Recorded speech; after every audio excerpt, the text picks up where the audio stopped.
Okay, this is about to get exhausting. He's only 24 years old. He is a three-time high school champion, a former collegiate champion, a former collegiate angler of the year. He won the U.S. Open Team Championship along with Logan Parks, where they won $1 million. He's an Elite Series champion. He's the Elite Series Rookie of the Year, and he just won $500,000 in the Ultimate Angler Championship. And he's 24. Tucker Smith joins me this week on...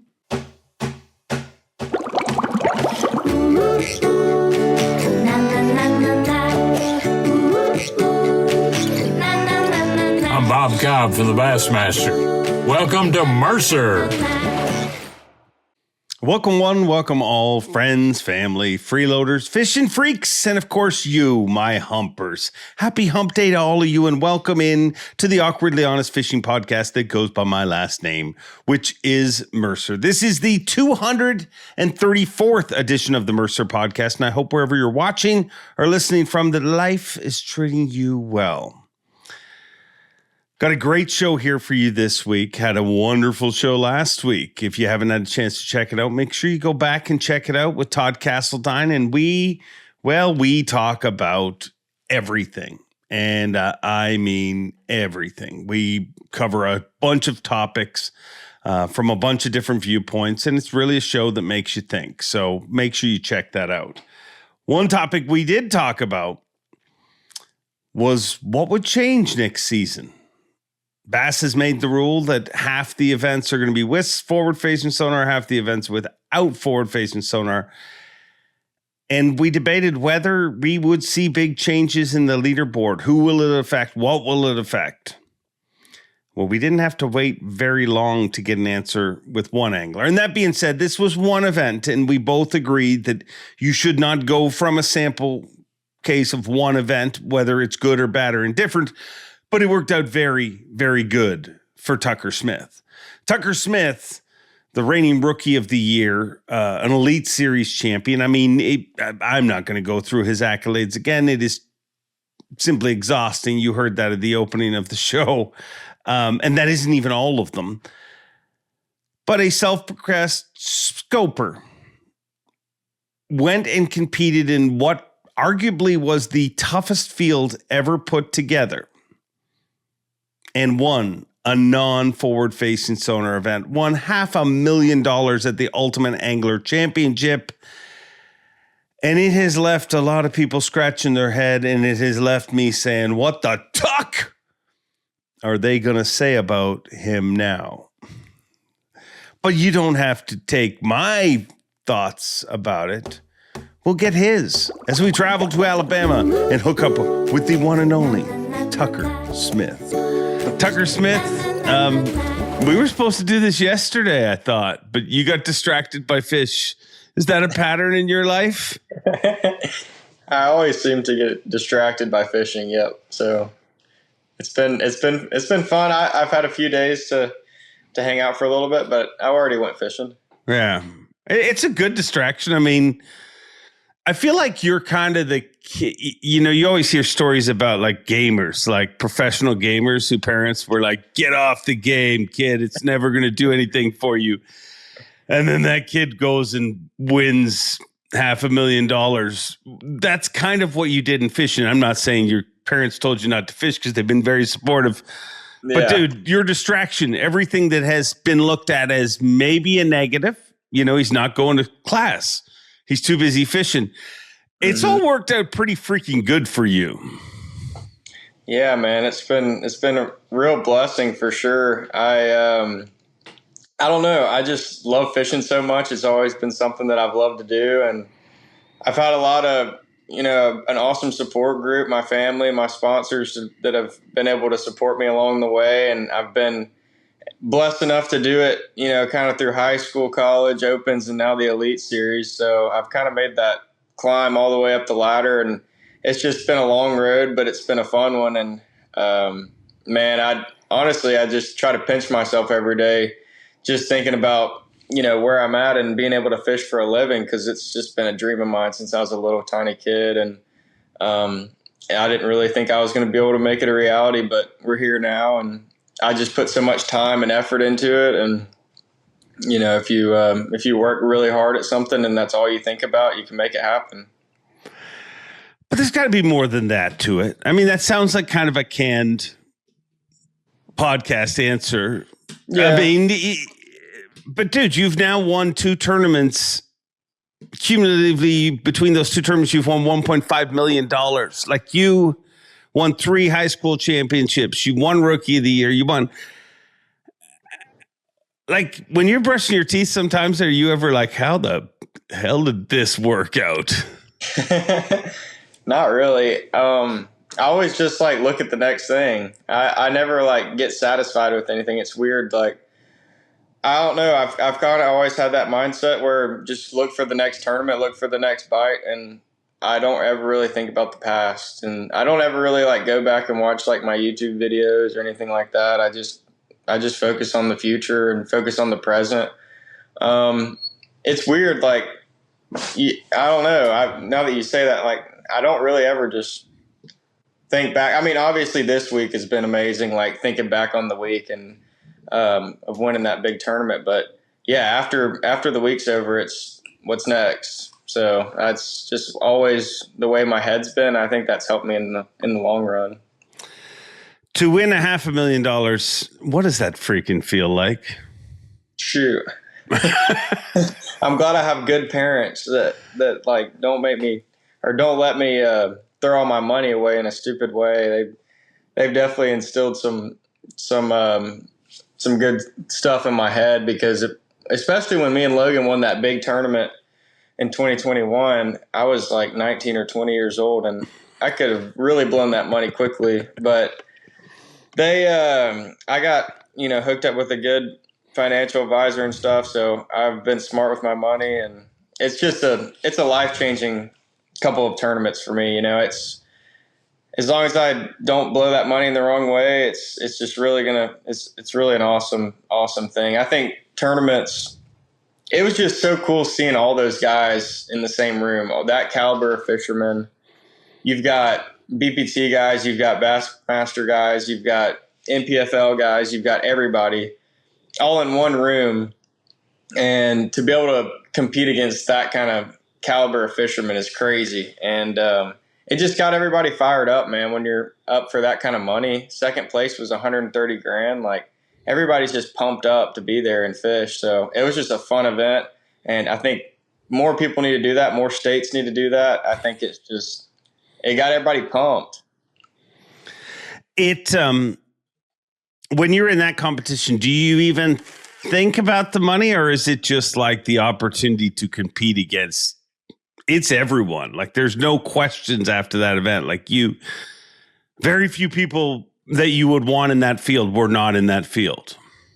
Yeah, I mean, I really, obviously the money was like an awesome thing. Like, I wanted to fish the tournament because it was for $500,000, and that's why I got in it. But yeah, honestly, once I got there, it's like, I just want to beat all these guys, like these are like all like insane fishermen. You've got like Mark McKegg. He like grew up around my house and on the Coosa River, and he's turned down the Elite Series, I think, a couple times. He's fished all around the house and destroyed everyone for 20, 30 years.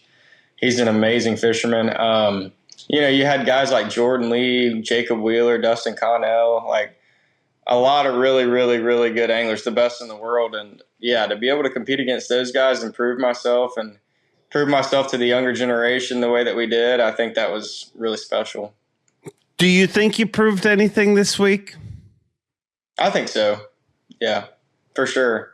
I mean, it was a no-scope tournament. We weren't allowed to use forward-facing sonar, and I think there's been a lot of complaining, which everybody's still going to complain, the people that want to complain, but I think that for, kind of those people on the edge of half and half of, are these kids just video gamers? I think that proved a lot to to a lot of people this week is, all the young guys don't just have to play a video game to catch them. We can still fish too. And I think that really showcased it this week. Going into the event before it started, do you think about that at all? Do you feel like this is our opportunity to show some people, or is it just focused on the fishing? Yeah, I mean, I don't really care what people think, honestly. Like, I mean, people are going to think the way they want to think, but if I can be nice to somebody and make a good impression on a person, I'll do that myself, but I can't change the way other people think. So, I mean, yeah, I was just fishing hard, and I'm just always trying to be nice to everybody I come in contact with, and ended up working out. I mean, every day after the tournament, I was like, holy crap, I caught a monster bag. And I was not using scope. That was pretty cool. I don't think I've been on Guntersville and not had live scope, since since high school. So I fished out there and not used it, to go frogging or flipping or whatever, and have it turned off. But I actually had the unit off my boat, the live scope transducer off my boat. So it was cool to go out there and triangulate myself and catch 27 pounds, 11 ounces. And it was crazy. What is that? I mean, I think everyone's going to experience it on the Elites next year, but what does that feel like? Like actually competing without it? Not that you only can compete with it. Clearly that's not the truth. But I was trying to think about it before we started recording, and I'm like, if you compare it to anything, like, hey, I clearly know how to back up my boat. My boat to my trailer, like my trailer to my boat, my truck to my trailer, and did it for years. But my backup camera broke a year ago for a few weeks, and I was 4 feet away every time. And it was so frustrating to know that technology's there, but it doesn't. So how did it feel like actually competing? Was it frustrating, or was it just like, it's just how this one is? A little bit of both. I mean, it was frustrating at first because I knew what was swimming around out there that I've fished for a couple of years now. But no, I mean, honestly, once I got the hang of it, it took a few days. It took a few days to get used to it, like not just kind of looking at waypoints, kind of feeling every little thing that you're dragging on, kind of paying attention. I felt like I was more zoned in, like with everything that was around me. I was feeling every single little tiny rock, every little shell.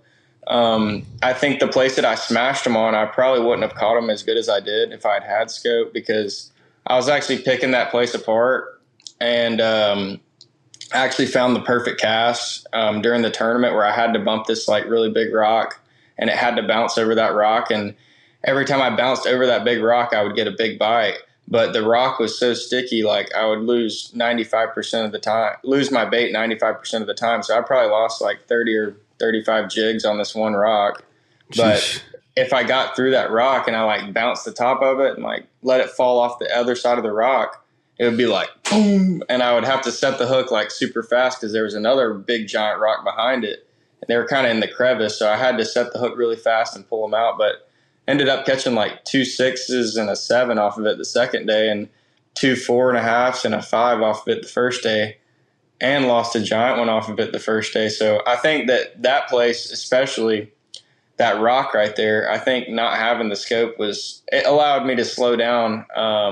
But I think I probably would have been fishing a different way if I had the technology. But it was a fun change of pace. I mean, I had to kind of triangulate myself around the lake. Like I had one place that I ended up catching the final day, and I was like lined up with my waypoint, and then there was a dock like in the background, and I was like, all right, I'm going to line up with this tree and this waypoint, and then I'm going to cast at the front side of the dock. And like I would make the perfect cast on this little school of fish, and it was pretty fun. It took me a few days to get used to, but once I got dialed in, it was like it was kind of, I don't think I'm going to be able to know how to live scope again. So when you went fishing yesterday, did you have it back on your boat? Oh yeah, I did. I assumed you would.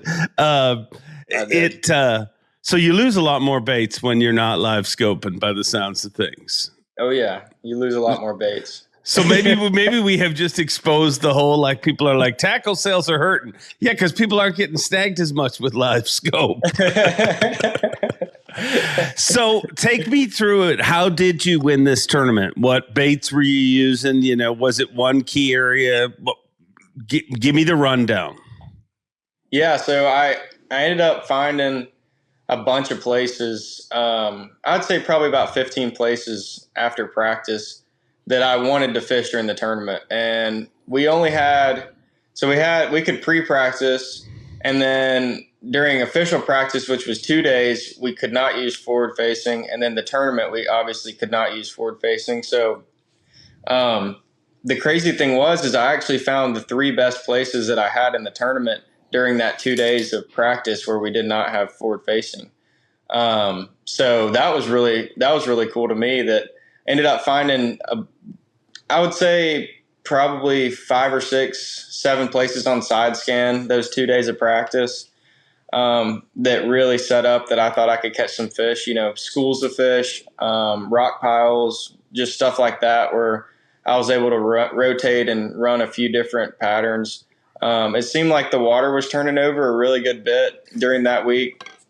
And so there was a lot of bubbles, a lot of sediment in the water. So it seemed like the fish were biting shallow a lot better, and they were biting bottom baits better. And that's why I opted for the jig, because usually in that turnover time, I usually switch over to a bottom bait, because the fish are a lot more finicky. They're wanting something either really slow or they're wanting a reaction bite.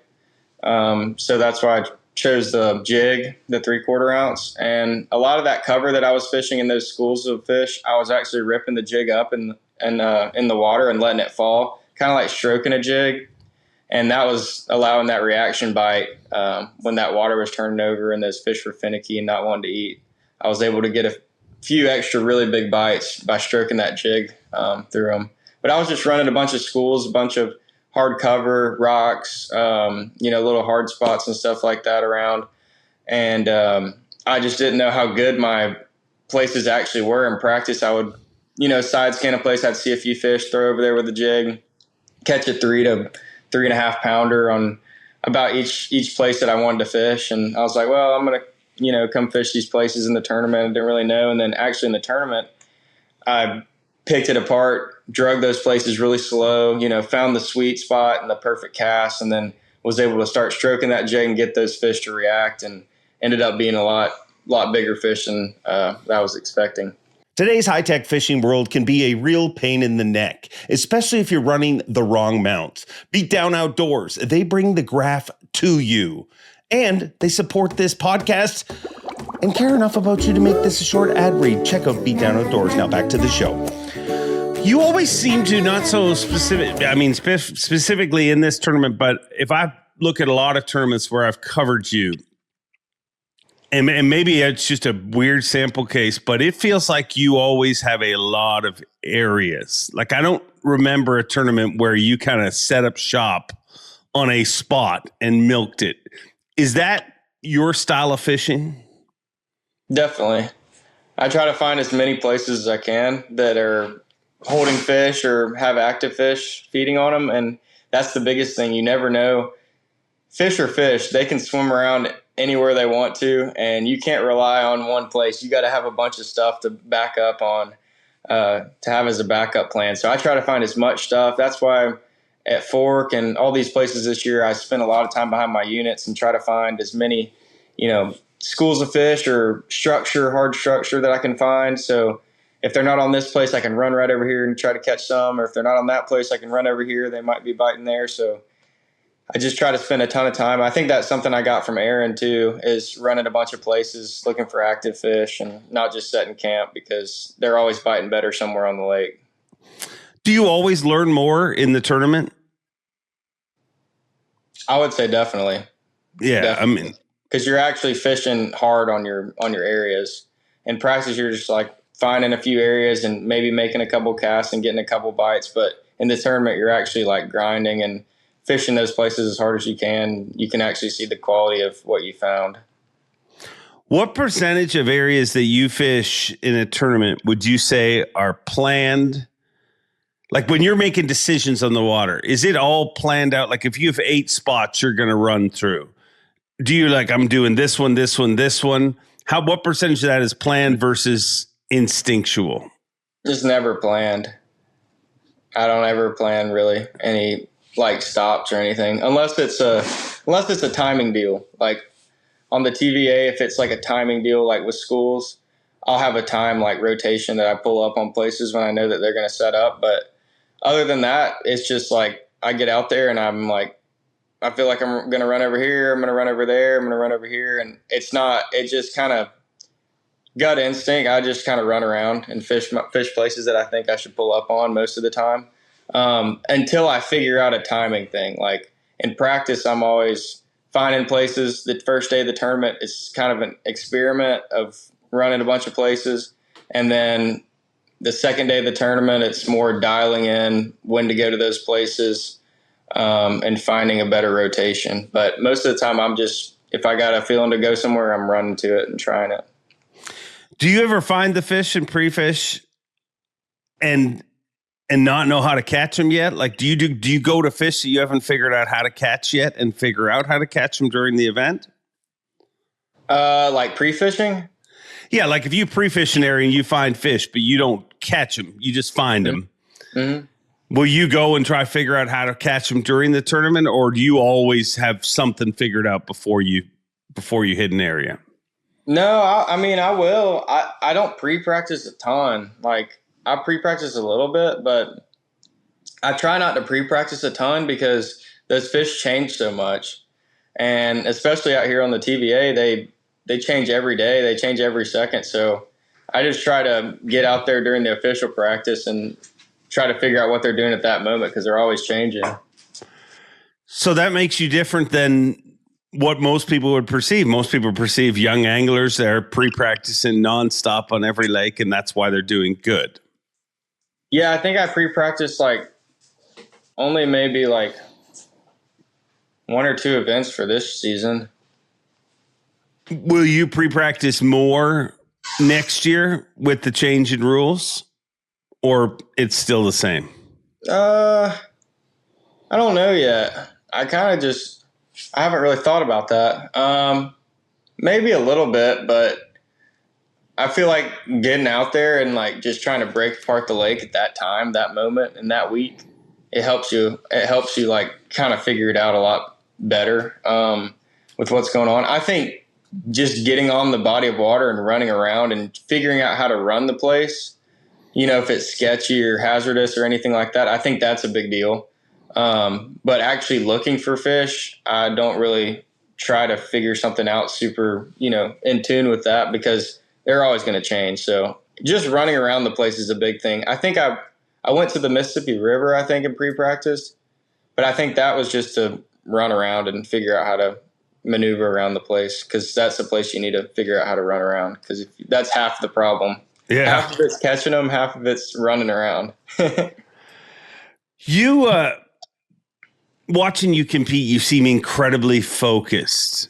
How focused on fishing are you when you're actually fishing? Like what percentage of your, like whenever I'm fishing, I'm constantly battling, like watching, like just my mind's everywhere.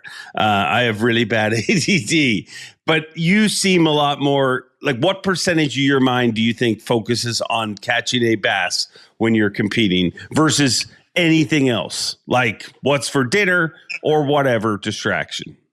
I would say a lot. Definitely a heavy percentage of my mind is focused on the fish. I would say probably like 80% of the time I'm just like dialed in, trying to focus. I think the Zen helps a lot. Keep your brain locked in. You think the Zen is the key? Yeah. Well, I mean, a lot of young anglers in, so we're exposing all the secrets here this week. Yeah, I probably shouldn't have said that. Oh, wow. Or get Zen to sponsor you, one or the other. I think Jordan Lee tried to get him to sponsor him, but I don't think they do sponsorships. Yeah, I think there's rules against it too. Like, and not even bass rules, but I think there is only so much marketing they're allowed to do. But that'd be cool. Giant cool mint wrap on the side of your boat. Oh, hell yeah. How long have you been zinning for? A long time. Yeah. Since like college, since like the beginning of college, whenever I turned 21, I guess. Your dad being a dentist, how does he feel about zinning? Oh, he doesn't care. Oh, he thinks it's a healthier alternative. Yeah. Yeah. No, that's It's better true. than tobacco, you know? Yeah. Yeah. That's true. Um, you, when I watch you compete, I feel like you've had struggles. I mean, you've been so close to making the classic a bunch of times. I guess those are your struggles, but you always seem like from high school on, you've always caught them. Does the option of not catching them even creep into your mind when you're competing?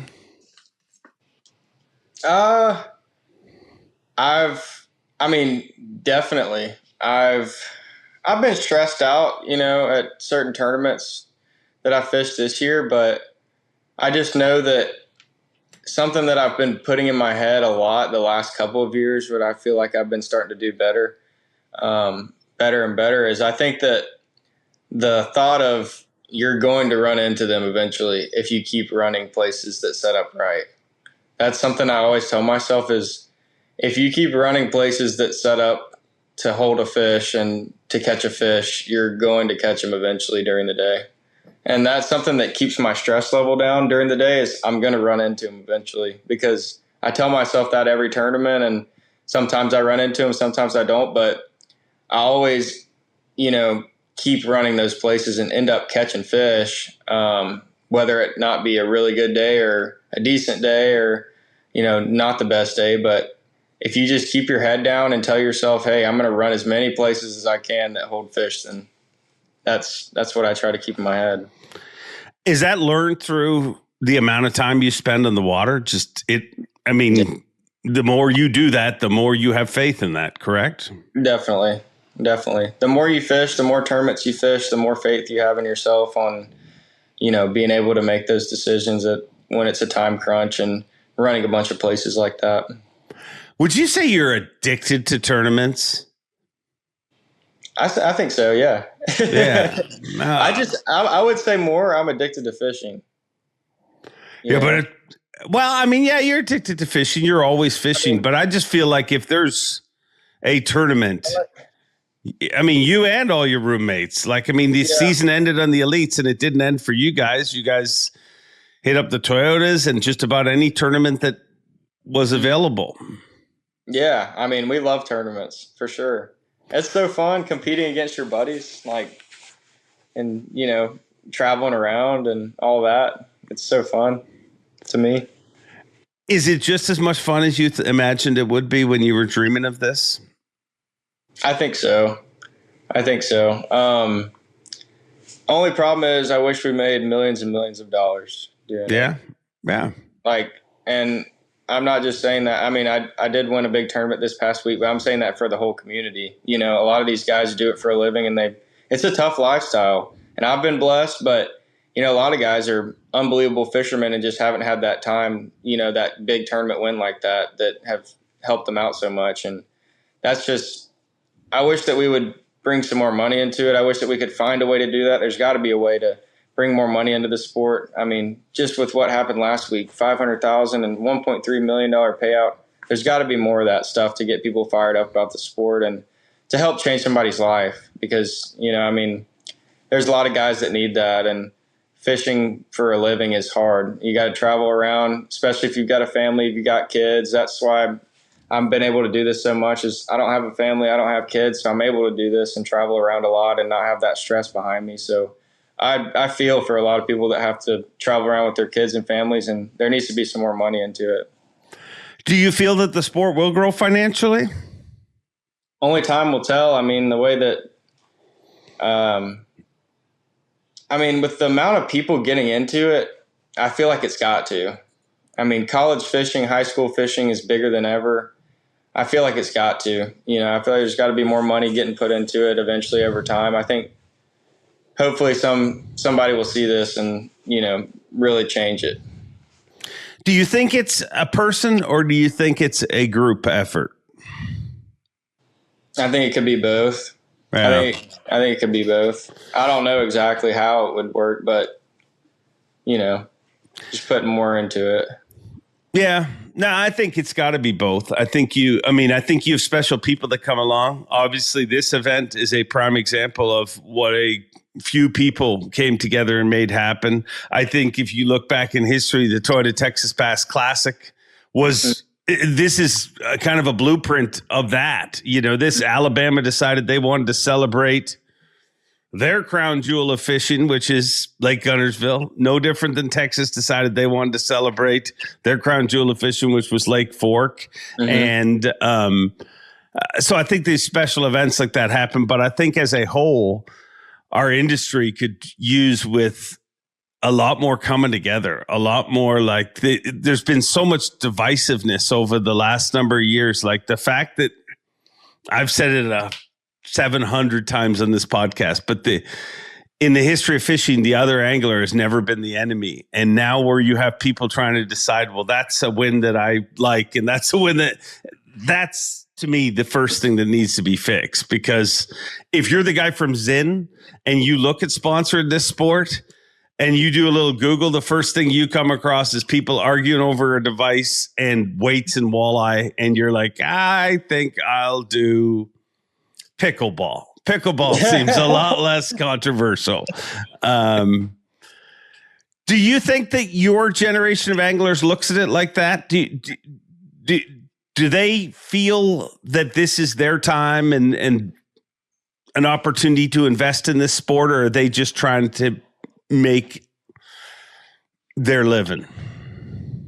No, I mean, I think a lot of guys are fired up to do it and want to do it for, a living.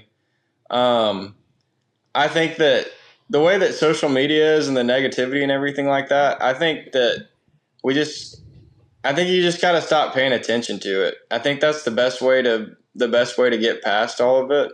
And yes, it's a negative, there's some negativity in the sport, but there's negativity in everything. And there's a lot of good in the sport too. I feel like we just need to stop talking about the negativity and stop focusing on it, because the more we focus on it, the more we talk about it, the more it's going to pop up on our feeds and the more everybody's going to blow up about it. If we just focus more on the positivity of it and never look at it, I don't ever go through comments and read negative comments, because who cares? I mean, it doesn't matter. You're going to do what you want to do, and you're going to be around the people you want to be around, and you're going to have your close friends anyway. So you don't need other people to satisfy you. So I don't ever look at them, but yeah, I think we just need to focus on the positivity. And I think that's the only way to get through it. I think that if we keep complaining and crying about it, I think that it's just going to keep coming around and growing. But yeah, we just need to focus on the future, focus on the positive. We fish for a living. Yeah. It's not like we're sitting in an office and working daylight till dark in an office. We get to go outside and we get to enjoy God's creation and fish. So we need to take advantage of that. Amen. That's the truth. That is the truth. Because as much as everyone would like it to be bigger, and I'm right there with you, I'm always think that any opportunity anglers can make more money is better. I think anytime it can take a step in the right, but there's also part of me that's like, there's some pretty cool stuff. I mean, I'm talking to a kid who just won $500,000 casting for bass, and it's the second time he's done that in his life, and you're freaking 23 years old. And I know that's the exception, but that's still pretty freaking cool. It's pretty sweet. It's definitely sweet. Yeah. I don't know. I've never, going into this tournament, I didn't think that I was just like, I'm just going to hop in this and have a chance to win 25 grand if I get 10th place. I wasn't thinking about it like that, but now that after winning it, it's like, holy crap, this is a really life-changing tournament and a blessing for me. I've been fishing a long time on this lake and spending a lot of time on it, and to be able to have some stuff line up and be able to win the tournament's really special to me. You travel with the Surge Squad. The Surge Squad represented again in this tournament. You guys had another good event. I mean, are you guys done for the season now, or you got more events where you're going to try to take money from everybody else? The Surge Squad's just chilling right now mostly, but I'm fishing the Toyota Series Championship. Okay. Emil's fishing it. I don't know if Paul's fishing it or Loberg is. But a few guys that are fishing the Toyota Series Championship. That's on Grand Lake. I'm about to leave for that, and I guess the tournament's coming up. It's in November, so that's the next tournament I got. And then after that, I ain't got nothing. I'm gonna fun fish and duck hunt. You said a little while ago that you had a few tournaments this year you got stressed out in. What is a stressed out Tucker Smith? I don't know that I've ever witnessed you stressed. I would say more of the fact like a Sabine River this year. I think that was one of my worst. I think that was one of my worst ones. But I figured out the fish. I figured out how to catch them, but I figured it out on day 2 and it was too late. And that's something that like, not necessarily stressed, but just like kicking myself. Like, you know, and that tournament was stressful because you were just trying to catch a limit. And that first day I made a bad decision to go to a place that I had some bites and I only caught one fish the first day. And I was like, oh crap. And I was in, I don't know what place, last place basically.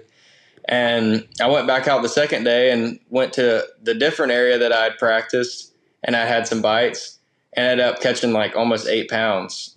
And I was like, well, I was kicking myself. I caught like a 3-pounder and a 2.5. I was kicking myself. If I'd just gone there the first day, I would have had a good tournament. But that's the thing. Like you learn so much during tournaments. And I would say the ones that you don't do as well, you probably learn even more, than the ones that you do well. And that's the thing. You got to just keep your head down and grind because, you can't get too high, can't get too low. And that tournament was actually right after Lake Fork, which was my best event of my whole life.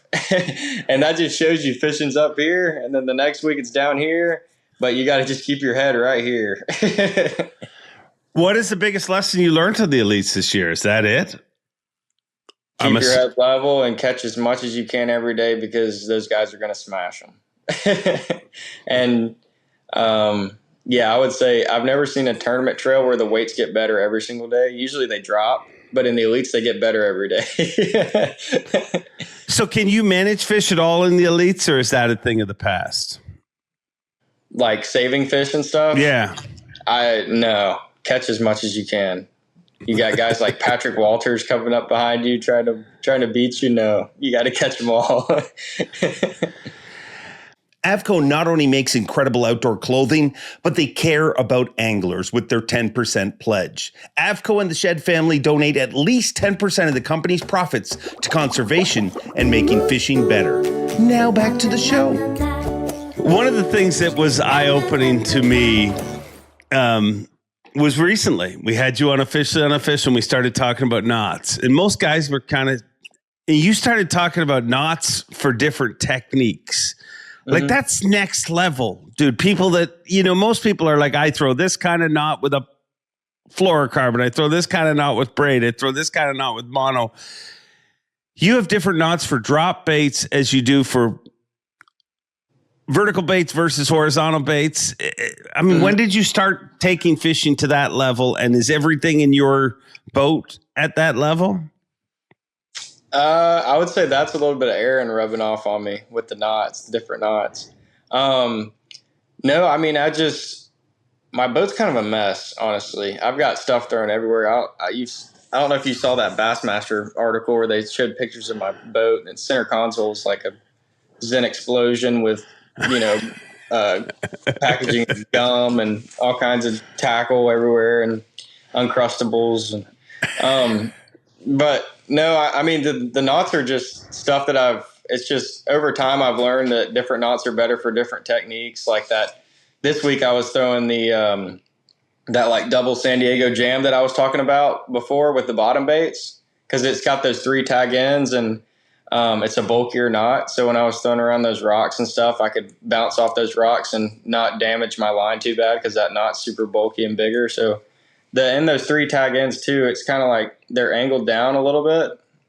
So when you like are dragging your jig, they kind of protect the rest of the line, And then I was I threw a swim bait too a little bit in the tournament. I caught one that was almost 6 on a swim bait in a school. And that one I just throw a regular, trilene knot, or I guess it's an improved trilene knot, just because it's easy for me. It's fast. And when I'm throwing like something like that, I'll catch a couple of fish and then I'll retie it, and I can just retie it really fast and go to the next one.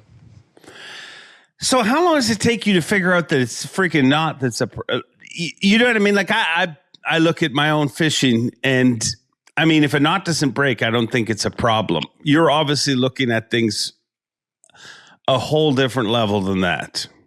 Well, if you got something that works for you, just keep doing it because you're doing it right. But I would say if you don't tie the FG knot on a spinning rod, you need to figure out how to tie it, because it's unbelievable. The knot strength is like almost 100% with the FG. So every time that you get hung and try to snap your bait off, it almost all the time snaps at your bait and never your leader knot. Which I know a lot of other knots, you try to snap your line and it always snaps at that leader knot, but you don't have to change your leader, you know what I'm saying? So if you get hung and you snap it, you've still got a leader to work with, and you don't have to redo that whole process. But that knot, Aaron taught me how to do that knot, but it is the best with spinning rods and, bait or braid to fluorocarbon that you can tie.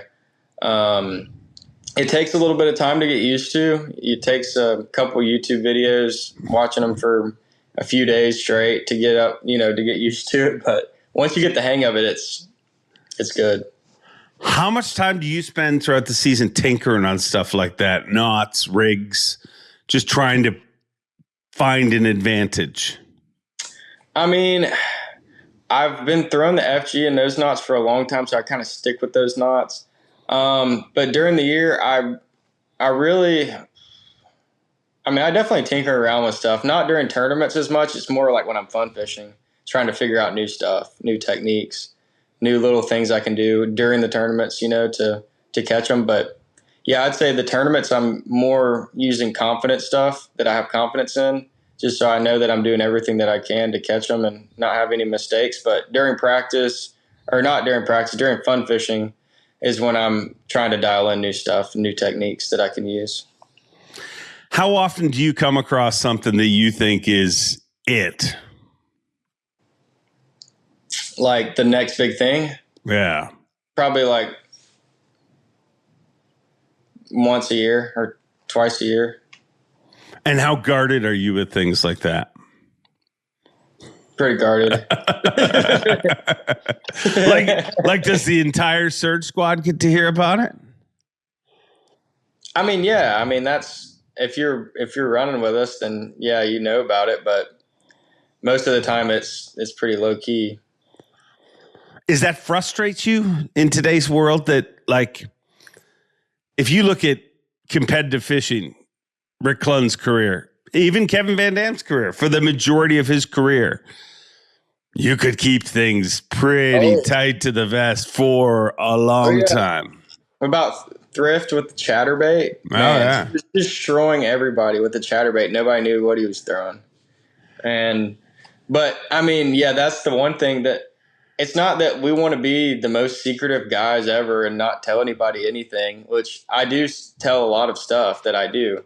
There's a couple like little modifications and a couple little small things that every fisherman has that they don't want to get online and share. I mean, that's just a little edge that you might have to make a living, and that's the way it is. We're trying to make a living, and I understand like teaching people stuff and teaching how to fish and locations and baits and stuff like that. But there's just those little nuances that I think fishermen should be able to keep to themselves. I don't disagree. I mean, I think every sport has those nuances. You know what I mean? Like it's weird in fishing because in other sports, it feels like we focus more on what the person is accomplishing than we do how they're. Like in fishing, it's like, wow, tuckersmith did this. And instantly it's, well, like, how did they do it? It's not. In other sports, it feels like the world shows more respect towards what the competitor is accomplishing as opposed to cracking the code on how that competitor's accomplishing things. But I think we're our own worst enemy. Like when you watch tournament coverage, what do you look for? What do you mean? Like just in the past, growing up watching tournament coverage, were you just watching to be entertained or were you watching to learn? Both, but mostly, yeah, to learn, But yeah, I definitely, I mean, that's the thing. Like all these years and years of Bassmaster and these videos and stuff, there's so much learning. Like the learning curve is so much smaller for us. And that's why stuff gets exposed so quickly with social media and YouTube and everything like that. And that's why I think now it's harder and harder to be consistently catch them and make a living with it because of how fast stuff gets out. Like you've really got to have something special, or you've got to be fishing all the time and being dialed in all the time, because it's hard to stay on them with this day and age with everybody. I mean, the playing field is so good now.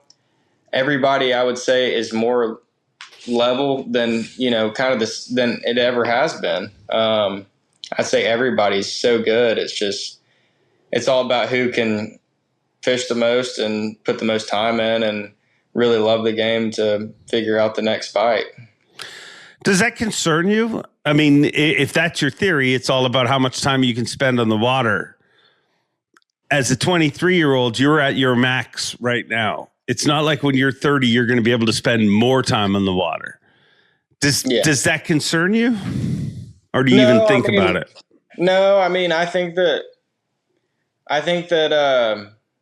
that right now is definitely a time like when I don't have many responsibilities with family and stuff like that where I can do that. But yeah, I mean, that's a sacrifice that you have to make if you want to make it. If you want to be the best, you have to make sacrifices to be away from your family and stuff like that. And I don't know if I'm going to be, I don't know if I'm going to make those sacrifices as much to be away from the family. I might one day not want to do that. I think that family over everything most of the time. So I think right now is the time to grind and grind and grind, and not saying that I'm not going to grind in the future, but I think right now, especially, is I have got that ability to grind. So I don't know what it's going to be like in 5-10 years from now, but yeah. Do your time in the water, is that just something you have to do, or is it how much of that is driven by wanting to be the best, and how much of that is driven by I'm Tucker Smith and I just wake up and want to go fishing? A little bit of both. I mean, I don't think you have to be on the water every single day to be the best fisherman ever. I think you've just got to stay dialed in. Like if that means once a week for you, if that means 2 times a week for you, if that means 5 times a week for you, I think that as long as you just keep yourself dialed in, you get rusty. Like it's like everything. It's like playing golf. If you don't go golfing for 2 weeks, you're going to go out there and you're going to play like crap. But if you go golfing or go fishing multiple times a week, or let's just say once or twice a week, you're still, keeping that edge, and you're still, figuring it out and staying updated with what's going on out there. And that's the biggest thing. What pros on tour drive you?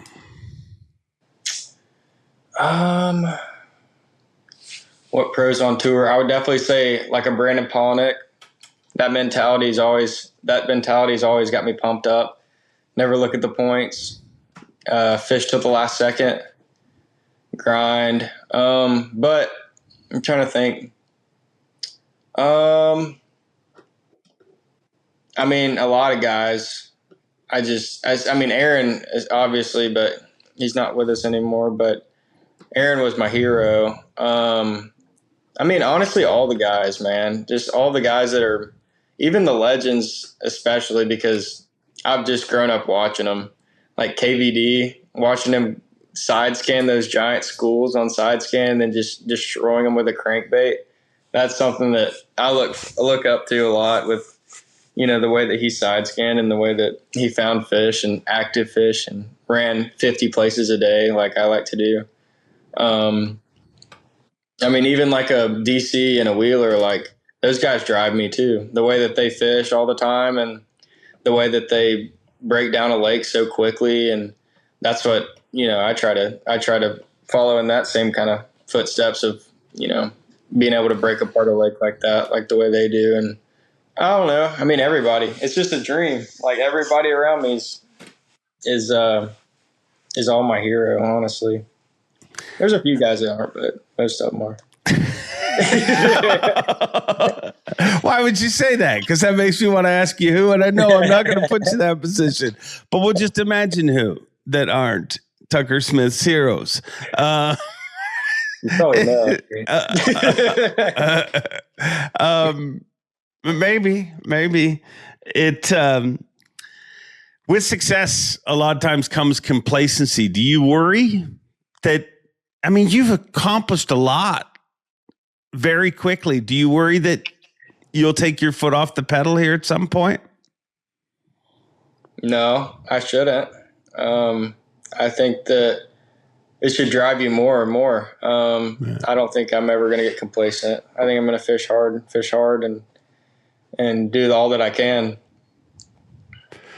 That's truly, in my opinion, from the outside looking in, that's what sets people aside. Like, I feel like everybody has kind of their time, but it's the guys who extend their times that become the KVDs, that become the wheelers, that you know what I mean? That because it's really, which is so hard. I mean, like if you look at Kevin's career, for him to continuously have that same fuel and desire to win his entire career, it's unfathomable. And if you look at any sport or any business, it's generally not that way.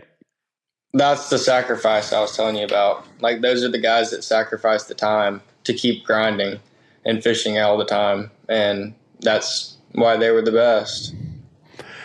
You, I don't know if this is true or I had heard this somewhere. Are you still planning on going to Japan in the off season?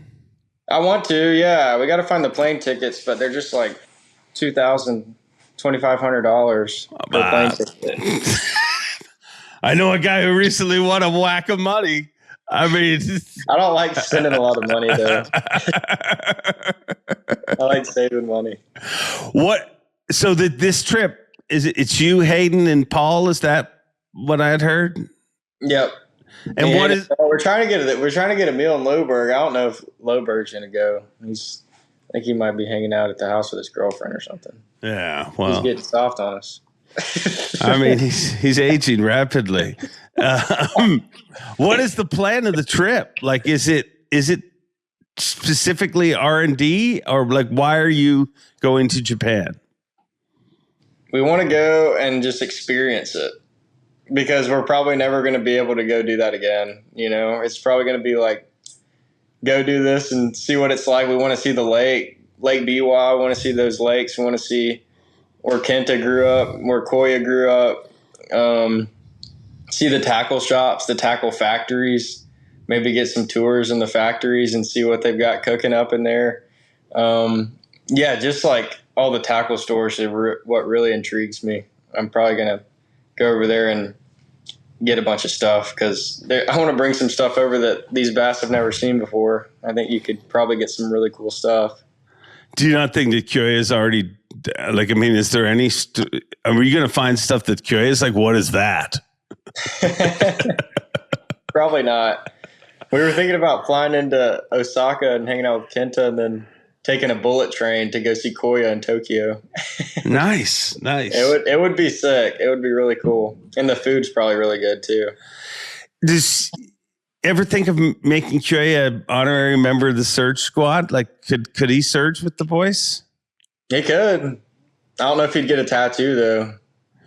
I don't know. But you guys haven't all got the tattoo yet. So, I mean, it's not a prerequisite. How much time do you spend thinking about the stuff that he throws? I don't know. We were thinking about getting us all of a Surge Squad tattoo, but I don't know if we're going to do that. I think you should. Unfortunately, you can't get this one at the Classic because you'll be competing, which is so weird that this is going to be, and this is ridiculous that I'm about to say this to a 23-year-old. 24. It's so 24 now. It's so shocking that this is your first Bassmaster Classic coming up? Like, I feel like you've been there as a high school angler. You've led out the anglers 3 times. But you've never competed, which is a huge compliment that it seems like you have been there. Well, yeah, I mean, I think that's the biggest tournament of all. I think that, I've tried to get to this tournament for a long time, and it's awesome to finally be able to make it. I don't think that I'm not just sitting here saying I should have been there, but yeah, to finally make it there is unbelievable. I'm blessed to be able to get to that tournament because that's what I remember when I was a little tiny kid going to the BJCC in Birmingham and watching them weigh in at the Bassmaster Classic and them holding up giant 6 and 7 pound bass from Lake Guntersville. And I remember seeing that when I was real little, and I was like, I want to do that. That's like, those guys are superstars, and just seeing like the confetti and everything like that, and to be able to actually compete in that tournament now is like, holy crap, this is definitely it's a reality now. So what classic was that? Was that 2013? Was that Randy Howell's classic? Yeah, I think it was. Mm-hmm. Is that the first classic you attended? So I was it was 2013. You're went to school much more recently. Like 12 years old. Yeah. Mm-hmm. Is that the first classic you attended? I think so. And did, when you were 12 sitting there, were you like, I'm doing this, or was that just something cool to see at the time? Both. I was like, that'd be really cool if I could do that, but you know how kids are. It's like you want to do everything, but being there, just like seeing that, it's like, I remember we got there and it was like that whole arena is pretty big. You couldn't even fit in the arena. Like, there were so many people there. We had to like walk in and go all the way upstairs to like the top row with the nosebleed seats, and to walk in and get a spot to sit. We didn't even have any chairs to sit in. We had to like stand from like in the like the doorway just to watch it happen because there were so many people there. Wow. I've run a Yamaha outboard for over 30 years. It has got me home safe each and every time. If you enjoy this podcast, remember, Yamaha supports it, and they care enough about you to make this ad read very short. Now back to the show. When you look at that event, what you said every kids want to do a lot of things. What other things did you want to do? Like, what did young Tucker Smith dream of doing if it wasn't for fishing? I don't know, race motocross, I don't know, play baseball, be an MLB player. Not really. I really just wanted to fish. I mean, I liked other stuff too, but my dream always was be a fisherman. And I think that's what God called me to do, is be a fisherman. Cause I've tried other stuff and I've just not really succeeded at it, like baseball, golf. I mean, I've done decent, but nothing makes me feel like fishing. You believe this is truly what you're meant to do? I think so. Mm-hmm. I'd say you're pretty good at it. If you're meant to do other stuff, then I'd like to see how good you are at that, because you're pretty freaking good at that. Surge Squad tattoo. Where are you guys going to get them? I don't know. What do you think? Forehead? No, forehead's too much commitment. Forehead's too much commitment. I'm just kidding. I would never do that. I don't know. What, like you don't really want to do it like on the hand, like on the other side, because that's just kind of like, Yeah, it's already been done, right? Yeah. Yeah, you'll figure it out. You'll figure it out. Like back here, like maybe on the arm. I don't know. Yeah. If you keep it this rate, you'll have tattoos all over your body by the time you retire. Just have like 2 sleeves. If you had it, you came close to setting the all-time record, taking Paul Elias's record. If you had have taken that, would you have put that tattoo on? Yeah, that would have been sick. That would have been cool. Yeah. Well, maybe next time. I'm sure you'll have another opportunity at it. You always say your goal is just to fish, and I'd say you're doing pretty good at that. what you did last week was pretty incredible, and I think it turned a lot of people's heads. But I think that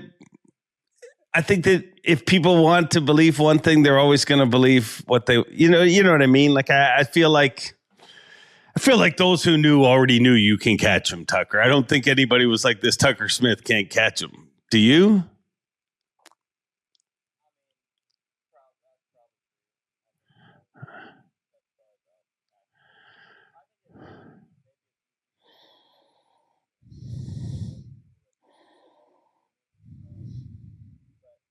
I don't know. I don't think that many people knew that tournament didn't have scope or didn't have forward facing. I think everybody still thought that there's forward facing. It was shocking in the comments. Like when I saw people starting to post the you won, like the amount of people that just jumped on and been like, oh yeah, playing his Atari on his Xbox. I'm like, what? Did you guys even, hey, how was it to compete in an event with no coverage? I would think as an angler, that would be kind of cool. I loved it. Yeah. No messing with cameras. Nobody seeing nothing. It's because more natural. We still had a weigh-in. We still had a camera guy that was following around. We still had a blast off, just normal blast off, normal weigh-in. A big stage, talk on the microphone, show your fish off. But yeah, we just didn't have those. Live cameras, and I think that might help me for next year. So with not having some of those places exposed, and then also the camera guys were really cool too. That was like, hey, can you not get the background of where I'm fishing at? And he's like, yeah, I got you. And would zoom in right on the water when I was catching one. So I think it was an awesome deal. I think that people want to see people fish, but I think for a specialty tournament like that once a year, I think that's cool. I think if it's for the Elite Series and all season thing, I think people probably want to see more of that. Maybe not exact locations like on the map, like what we've done in the past, but video of them fishing and how they're doing.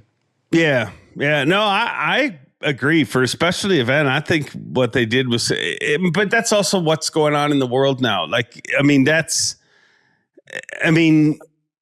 Everybody complains about payouts, then you got huge payouts, and everyone's like, yeah, but their coverage was horrible. They're this.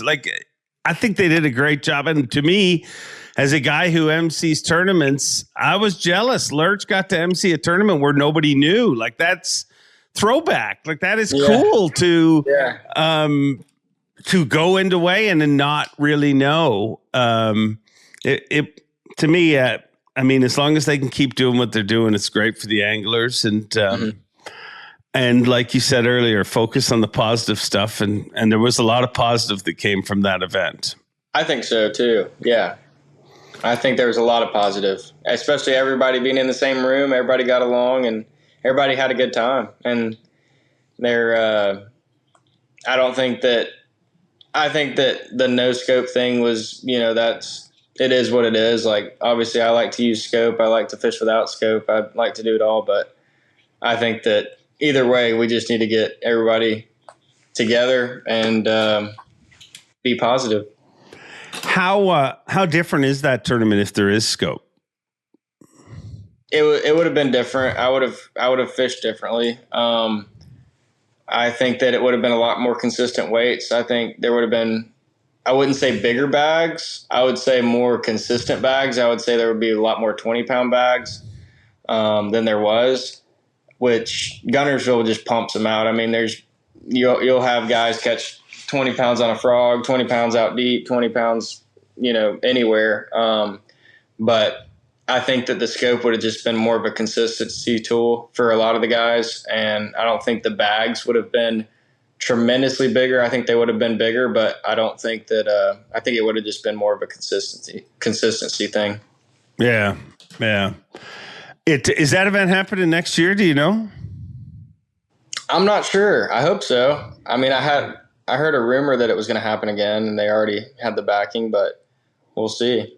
Yeah, let's hope so. Other states will catch on and we can travel around and fish all those. Those would be cool. Yeah, every state can have $1 million tournament. It'd be wonderful. Yeah. I don't know that it's going to be realistic, but Yeah, hey. I don't know. I don't know about that. I think Alabama did it right though. I think that was an awesome time. Yeah. And like I said, I think Texas did it with the TTBC when they had it. But here's the one thing learned from history: like, appreciate that event, and everybody's appreciative. But that's kind of how the TTBC started, where it had their first year, and theirs was actually a team event the first 2 years, where it was 4-man teams, where two would fish in the morning, two would fish in the afternoon, and they had strategy sessions where they would come together. Oh yeah. So let's say the Surge Squad would be one team. That's so sick. So you and Loberg would fish together in the morning, and let's say Emil and Paul would fish together in the afternoon. So you got two guys would come off the water after 4 hours, and while you were on the water, the two guys that weren't on the water were around the expo and everything. So it was real fan friendly. But then you guys got 20 minutes to talk, to give each other what you're doing. You know what I mean? Give the details. And that's actually how I started. My job was to get in the middle of the strategy session and try interview people and get information from them, like try to eavesdrop and stuff. Yeah, that's how it, but it was just a great event, but it just felt so cool. The anglers need to continue to support those kind of events and make them. I don't know what it is in fishing. It's weird because what was the payout? Oh, dude, that paid out huge. Like it paid that year was, I think that year was $500,000. Like it was a team, like even when it was individual, it was $250,000. Like they had some years where it was huge. And what they did the, that was pre-live coverage, but they were live on CBS and all sorts of, like they had like, as far as an event goes, it was crazy. Like Octagon, the guys who run big golf tournaments and stuff came involved. They had like luxury suites for weigh-ins and stuff that like was like a luxury suite at an arena, like at an event. It was just, that's so cool. It's wild, but it's, it's cool when events like that can come together and guys can, and it just, it's funny because that was always there and people were like, well, at that time it was Bass and FLW.